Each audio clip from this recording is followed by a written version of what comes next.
Bueno, bienvenidos al Ministerio Pasos de Esperanza y este discipulado de reino. Estamos mirando un discipulado que nos hace entender que el reino de Dios es aquí y es ahora donde lo tenemos que vivir. Estamos observando cómo se deben de fortalecer nuestras relaciones, nuestra relación con Dios, nuestra relación con nosotros mismos, nuestra relación con nuestra familia, que ya lo concluimos. Y ahora vamos hacia la búsqueda de un cuarto relacionamiento y es mi relación con el grupo pequeño saludable. Ya vamos a tener la oportunidad de entender qué significa el grupo pequeño saludable y vamos a tener la oportunidad de ser partícipes activos de grupos pequeños que nos cuiden y nos ayuden a proteger. Por eso vamos a tomar una escritura, una base bíblica para desarrollar este tema. Y en primer lugar vamos a mirar cómo nosotros tenemos la tendencia a vivir solos, a apartarnos, a ser parte de un conglomerado que siendo muchos, quizás en la iglesia, en el trabajo, solemos estar un poco apartados, solos. Cuánto duele en el corazón de Dios esta condición del hombre. ¿Por qué? Porque Dios lo miró y dijo, no es bueno que el hombre esté solo. Y la verdad es que nosotros al tender a ser solos y estar en esa soledad, lo único que hacemos es experimentar una carga emocional en nuestra alma. Y esa carga emocional se hace contagiosa y hace que otros aprendan a vivir solos. Una persona en casa se aísla, lo más seguro es que los otros llega el momento en que se adaptan a él. Al principio le pueden decir, pero mira por qué te encierras tanto en el cuarto, mira por qué te apartas tanto de nosotros. Pero al final termina siendo aceptado esa condición y los demás se contagian de esa misma experiencia y entonces termina el momento en que todos están a un lado solos, experimentando quizás situaciones que no comparten con nadie.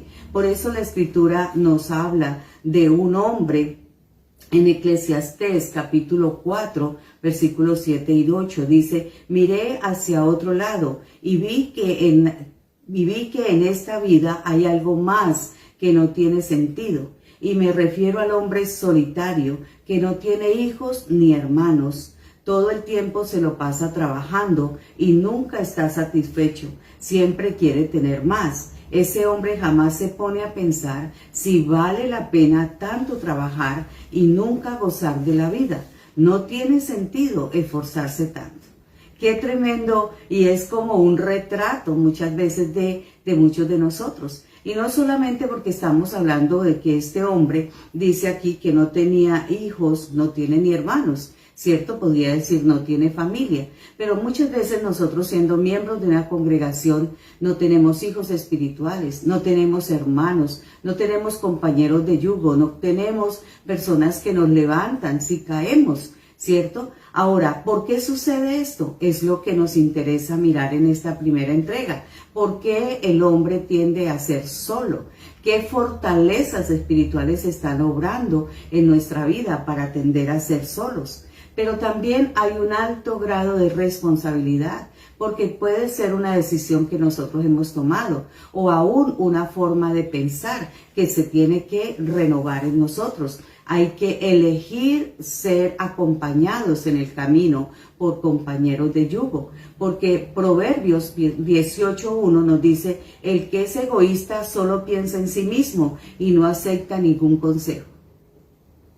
Mire cómo nos confronta la palabra, porque muchas veces parte de esa soledad ha sido una decisión de nosotros, una decisión egoísta, una decisión para que nadie me esté diciendo, para que nadie me esté quizás acompañando, dándome una reflexión, dándome un análisis, y determino vivir mi vida a mi manera. Este es un pensamiento fuera del contexto bíblico, fuera del consejo de Dios. Porque el consejo de Dios es muy propicio a andar en grupos, especialmente en grupos pequeños, grupos de apoyo, grupos que nos ayuden a avanzar en el camino. Y lo vamos a ver más adelante.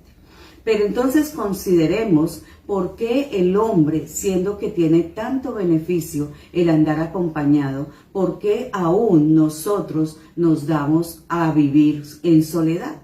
Y esto marca una fortaleza. La Escritura nos ha avisado a través de 2 de Corintios 10:4 que nosotros no tenemos luchas aquí, sino para vencer con armas poderosas en Cristo Jesús. ¿Por qué? Porque esas luchas vienen de las fortalezas que el enemigo coloca en nosotros y que esas fortalezas son argumentos que están en nuestra contra y que no nos permiten conocer a Dios, ¿cierto? Entonces, cuando la palabra nos advierte que hay esas fortalezas en el área de vivir en soledad, también hay fortalezas que afirman esa vida de soledad.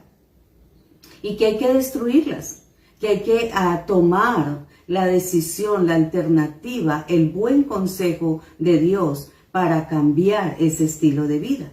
Entonces vamos a conocer esa parte negativa. ¿Qué me hace que yo viva en tanta soledad? ¿Cómo es? Porque es un conjunto de cosas que vienen aún en nuestra personalidad, en nuestro carácter, que viene de familia, que vienen a través de las heridas emocionales que quizás hemos experimentado.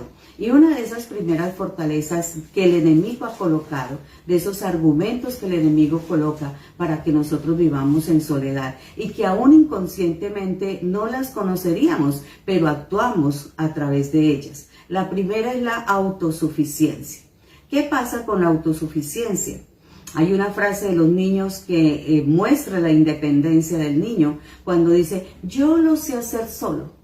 En el momento en que el niño dice, yo lo sé hacer solo, está pidiéndonos, déjame un poco aparte para que yo luche con el proceso de aprendizaje, para que yo pueda mirar cómo ato el cordón, porque tengo que superar eso.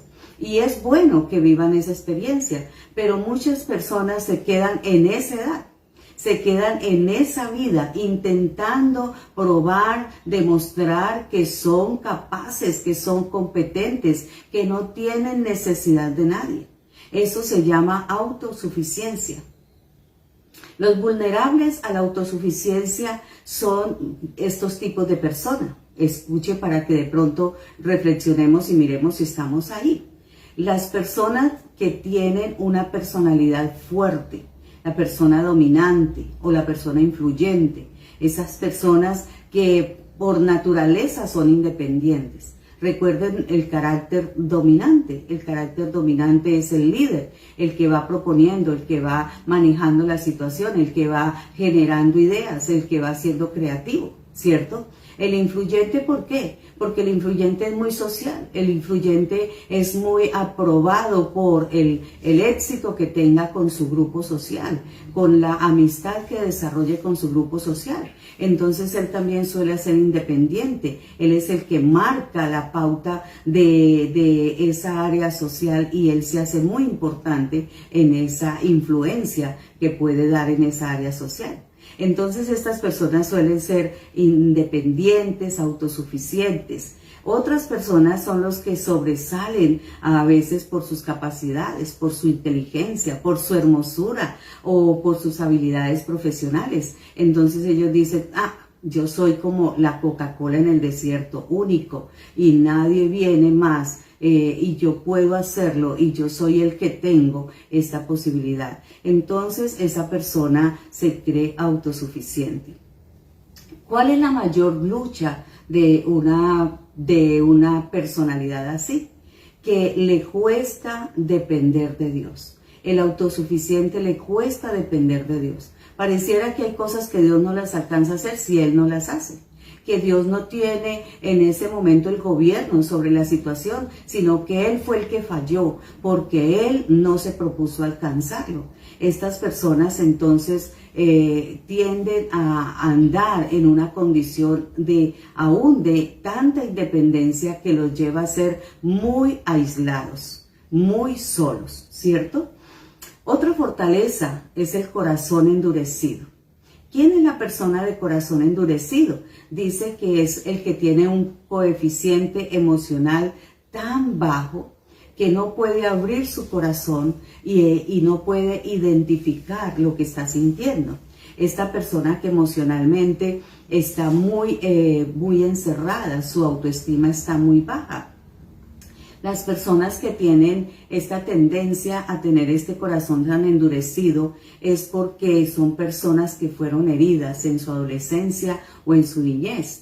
Y cuando no tenían el valor de romper ese abuso, de romper esa opresión que sentían, entonces ellos generaron estructuras de defensa, estructuras o lo que llamamos las paredes que nos hacen que como que no entren y nos vulneren, ¿cierto? Entonces esa protección la toman endureciendo su corazón.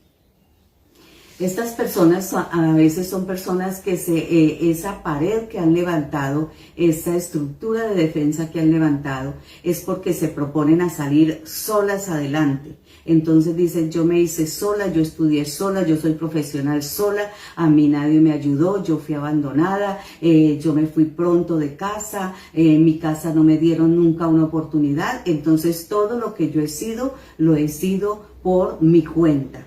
Esas personas son muy orgullosas de sus logros, son personas que se sienten muy realizadas por sus esfuerzos y esto hace que sean resistentes emocionalmente y su corazón está muy endurecido.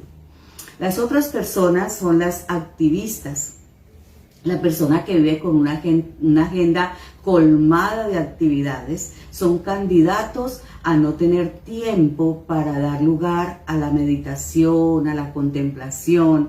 Recuerden estos elementos de las disciplinas espirituales.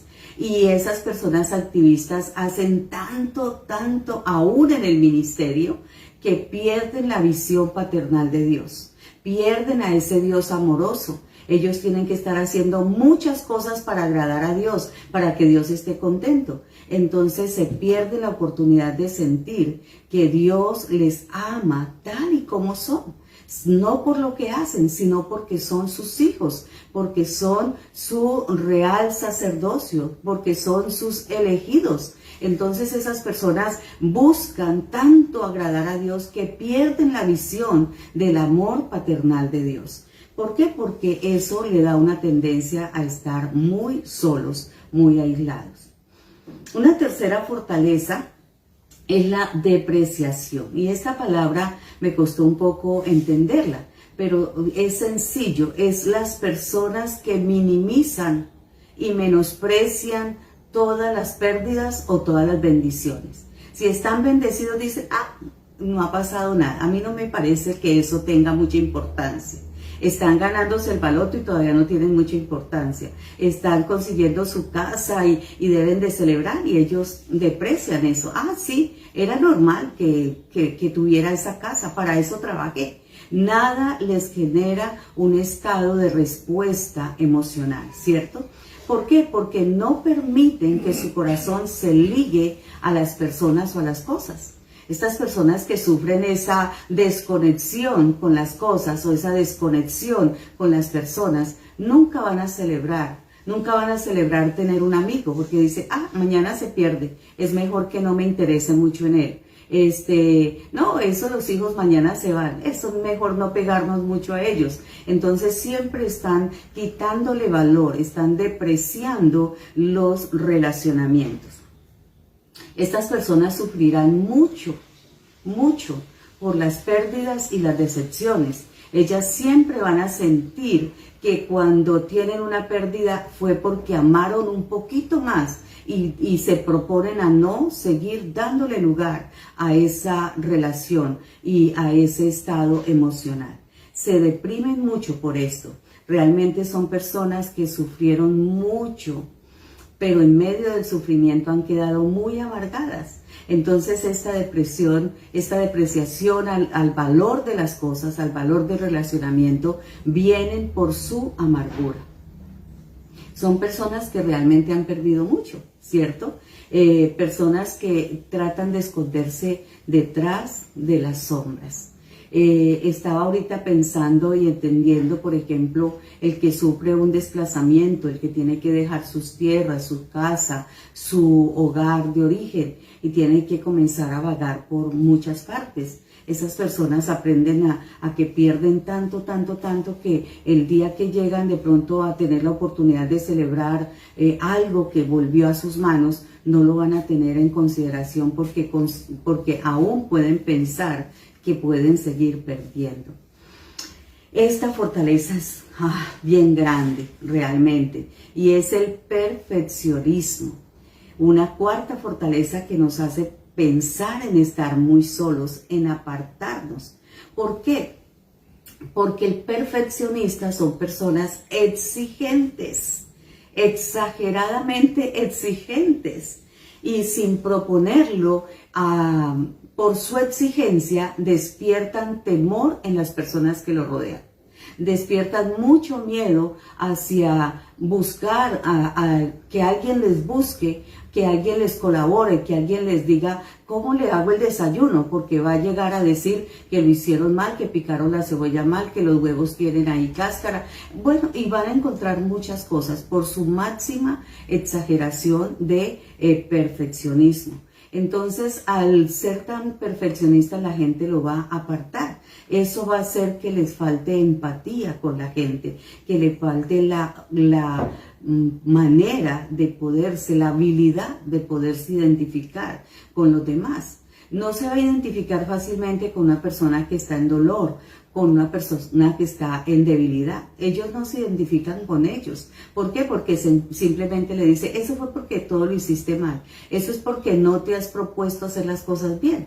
Entonces estas personas apartan con mucha facilidad a los demás. Las personalidades de ellos, ¿quiénes creen que son?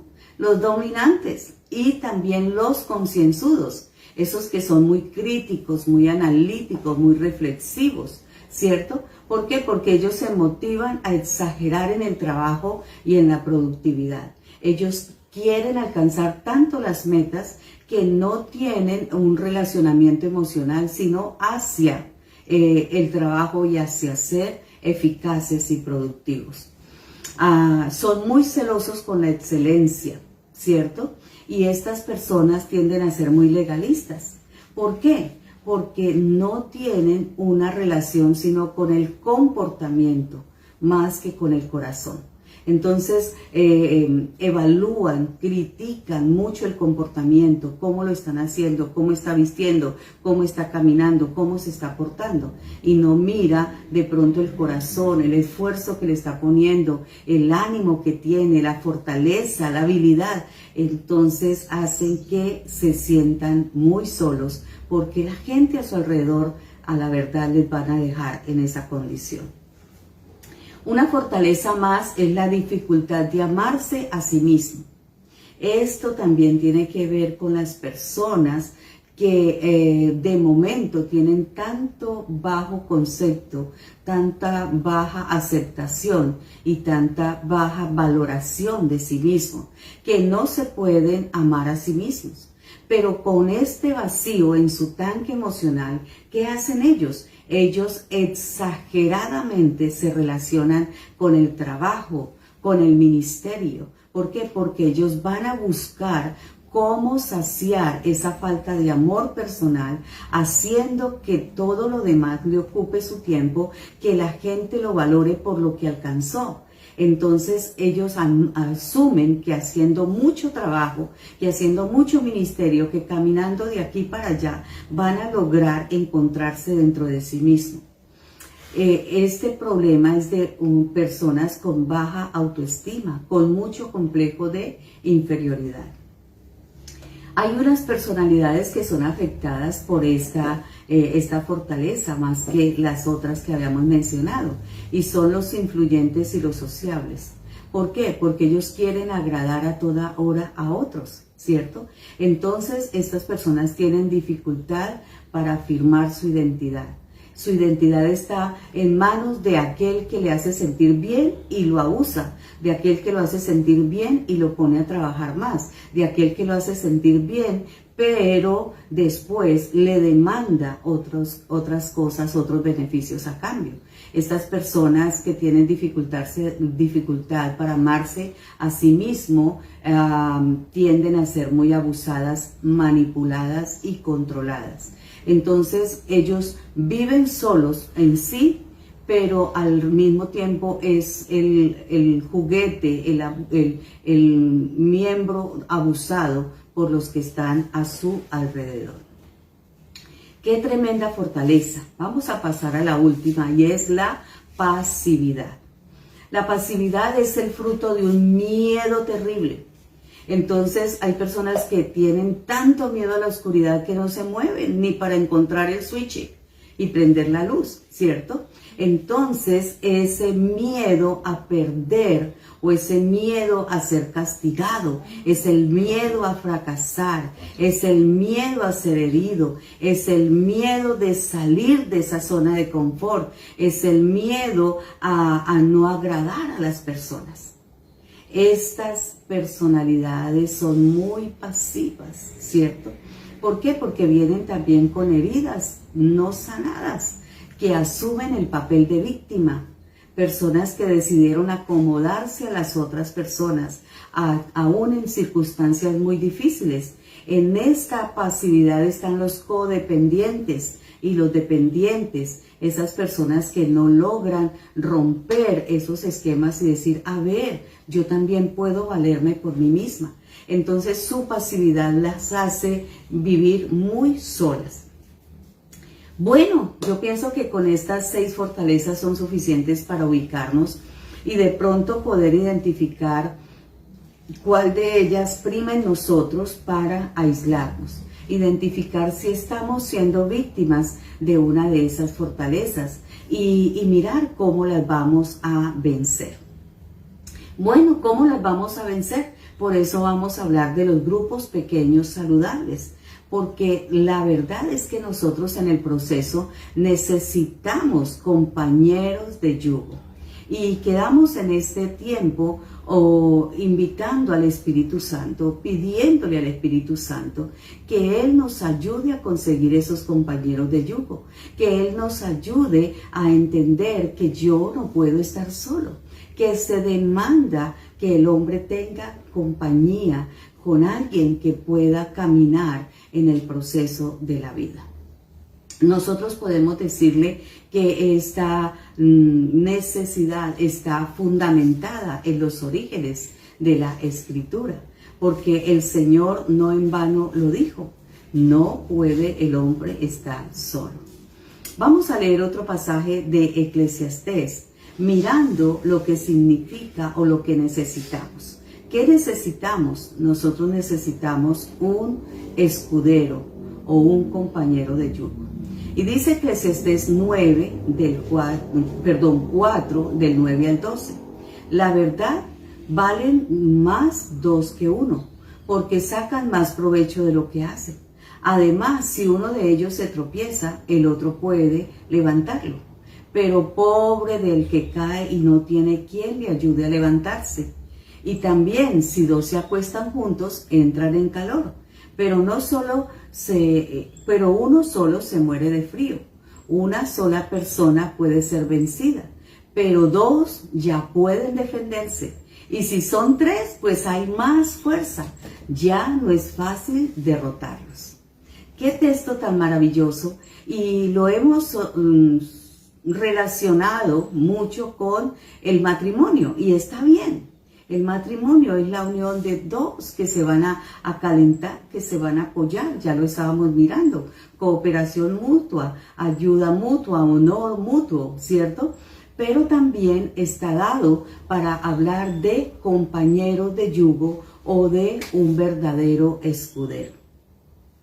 ¿Por qué? Porque el compromiso que vamos a tener es que vamos a superar la soledad, que nos vamos a ayudar a caminar en la dirección de que estemos acompañados. Entonces, otro y yo somos un grupo pequeño saludable. 2 y yo somos un grupo pequeño saludable. ¿Por qué? Porque por eso se llaman grupos pequeños. Porque la verdad es que no deben de exceder de 3, máximo 4. Y aun cuando hay 4 incluidos, podemos decir, tratemos de hacer dúos. Porque lo ideal es que sea 2 o 3 personas no más. ¿Por qué la pequeñez del grupo? Porque este no es un grupo de multiplicación, o no es un grupo de evangelismo, o no es un grupo de oración, aunque se ora, o no es un grupo de crecimiento, ¿cierto? Aunque estamos creciendo como iglesia. El grupo pequeño saludable es un grupo para protegernos. Y voy a hacer una afirmación, para protegernos aún de nosotros mismos, para que nos apoyen, para que nos exhorten, para que nos levanten en el momento en que necesitamos, para que nos desafíen, hay que continuar, para que a veces nos coloquen contra la pared y nos digan, tenemos que parar un poco, o tenemos que corregirnos, o tenemos que hacer ajustes. Entonces, hay muchos modelos bíblicos que nos hablan de estos grupos pequeños saludables. Lo que pasa es que cuando uno a veces lee la Biblia pasa por alto cómo estas personas pudieron hacer un acompañamiento de vida, porque eso es lo que desarrollaron, un acompañamiento de vida. Por ejemplo, Noemí y Ruth, un acompañamiento de vida. Donde tú vayas, yo iré contigo. Al Dios al que tú sirvas, yo también le serviré. Hubo una unidad entre esta suegra y esta nuera que se acompañaron en todo un proceso de vida. David y Jonathan, un mensaje de hermandad, de amigos fieles, ¿cierto? Elías y Eliseo, aunque de momento le decía, es mejor que te quedes, tú no me vas a ver ir. Y Eliseo fue tras la doble bendición y dijo, yo estaré contigo, yo soy tu escudero, yo voy a estar heredando aún ese legado que tú tienes. Bernabé y Pablo, ¿cierto? Bernabé también anduvo mucho con Juan Marcos. Pablo y Timoteo, otro ejemplo de hermandad. Son expresiones que muestran las alianzas, los pactos de ellos, de cuidado, de protección, de compromiso el uno con el otro. Esto muestra realmente los verdaderos compañeros de yugo. Vamos a mirar un ejemplo más abierto, porque la idea es que usted tome las escrituras y miremos, estudiemos estos dúos tan interesantes y podamos profundizar más en todo lo que son los valores que tienen estos compañeros de yugo. Pero vamos a mirar uno en 1 de Samuel 14, todo el capítulo 14. Yo voy a tomar algunos apartes solamente de este capítulo. Y uno de ellos dice, Jonathan le dijo al joven que le ayudaba a cargar su armadura, ven, acompáñame al otro lado, vamos a acercarnos al ejército de los filisteos, y aunque somos pocos, con la ayuda de Dios lo vamos a derrotar. El ayudante entonces respondió, haga usted lo mejor que le parezca, por mi parte yo lo apoyaré en todo. Jonathan no le estaba presentando un desafío fácil a su escudero. Tanto así que él le dice, hay una guerra, tenemos unos enemigos, ellos están apostados allá en las montañas, nosotros estamos aquí como en el valle, poder llegar a ese lugar necesitamos escalar. Y en ese proceso de escalar, si vamos todo el ejército, vamos a tener mucha dificultad.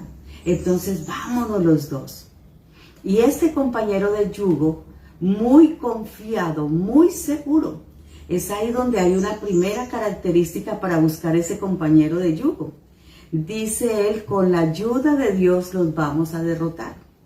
Nosotros necesitamos compañeros de yugo que tengan fe, que se puedan mover en actos de fe, que siempre inspiren, que siempre motiven, que siempre ayuden en los desafíos. Compañeros de yugo que nos estén animando, que nos estén fortaleciendo, porque con ellos nos vamos a apoyar para salir de esa atmósfera de soledad.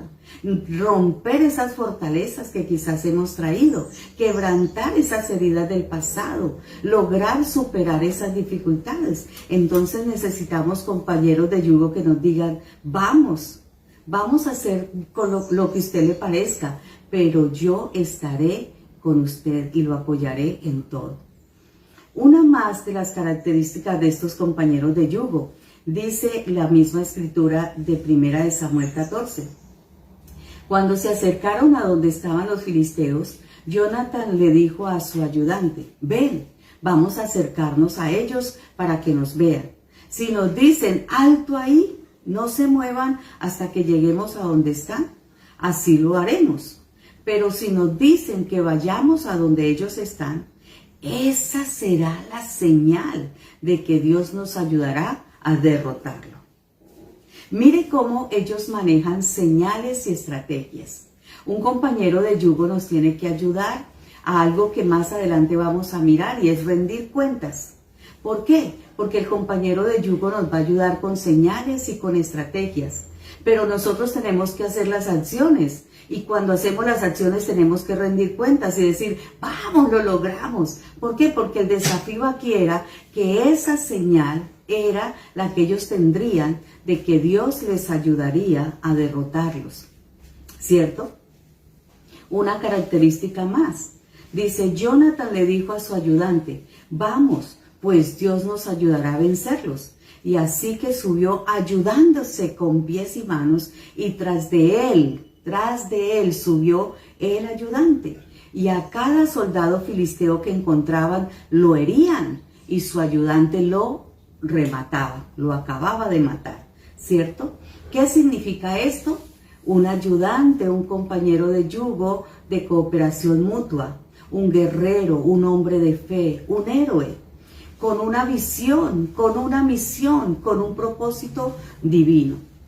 Eso nos unirá a ellos, una visión, una misión y un propósito divino que tengamos en común. Entonces, los miembros del grupo pequeño saludable funcionan como escuderos.